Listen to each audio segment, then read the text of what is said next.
Okay, let's dive in today. We're looking at a really striking piece of the Bible, Job chapter 26. Hmm. It's Job speaking here, responding to his friends, but wow, it quickly turns into this incredible picture of God's power. It really does.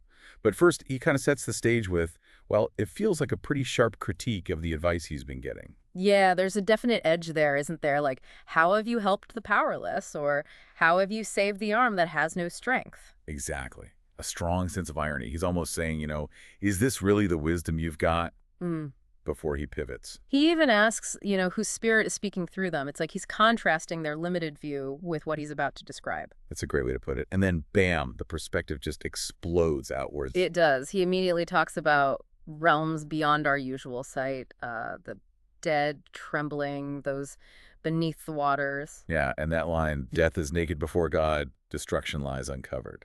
That's so potent. It's not just that God sees it. It's like there's no hiding, no power that death or Sheol holds that isn't completely exposed to God. Utterly transparent. Mhm. Subject to him. It's about absolute reach, even into those places we associate with, well, the ultimate end or chaos. And then he shifts to the cosmos, the physical universe. Right, and the language is ancient, obviously, but the scale of control he describes is just immense. He talks about God spreading the northern skies over empty space. Right. Just stretching the heavens out there. Over the void, yeah, and suspending the earth over nothing. Think about that image for a second. It's incredible. No pillars, no foundation mentioned there, just held. And then he lists these almost like everyday observations, but attributes them directly to God's power. Wrapping up water in cloud. Without them bursting. I mean, the sheer volume of water in clouds is staggering. It is. And covering the face of the moon.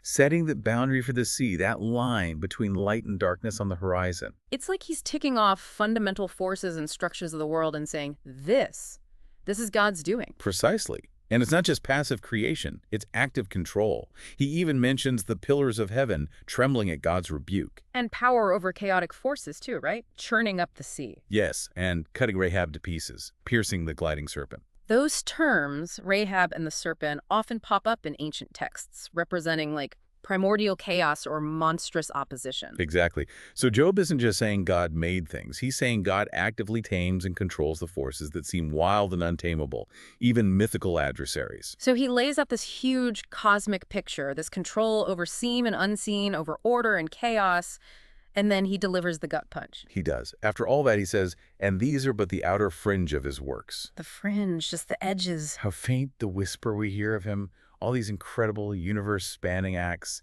Job calls them a whisper. Wow. When they sound like absolute thunder to us, the sheer power described feels overwhelming, and he says, nope, that's just the quiet part. It's a stunning turn. Everything he just described, the most potent display of power he can articulate, is minimal. Which leads directly to his final question, the one that just hangs there. Who then can understand the thunder of his power? If this is the whisper, what in the world is the thunder? Can we even conceive of it? And that really brings it home for us, doesn't it? For you listening right now. We think we know so much. We can measure galaxies, understand physics. We have immense technological power ourselves in many ways. Right. But here's Job, centuries ago, describing things that still fill us with awe. The cosmos, the forces of nature, and saying, that's just the quietest hint. So what does that perspective offer you today? Does it feel humbling, maybe a little terrifying? Or perhaps freeing, to think that the reality we perceive, even at its most majestic, might just be the surface level of something infinitely deeper. It definitely puts our knowledge, our accomplishments into a different frame. It suggests maybe there's a fundamental limit to what we can grasp. That maybe true vastness, true power, is inherently beyond complete human comprehension, that mystery isn't just something to be solved, but maybe something to be encountered. So here's the thought to leave you with. If the most awe-inspiring things we witness, the very fabric of the universe as Job describes it, are just the faint whisper.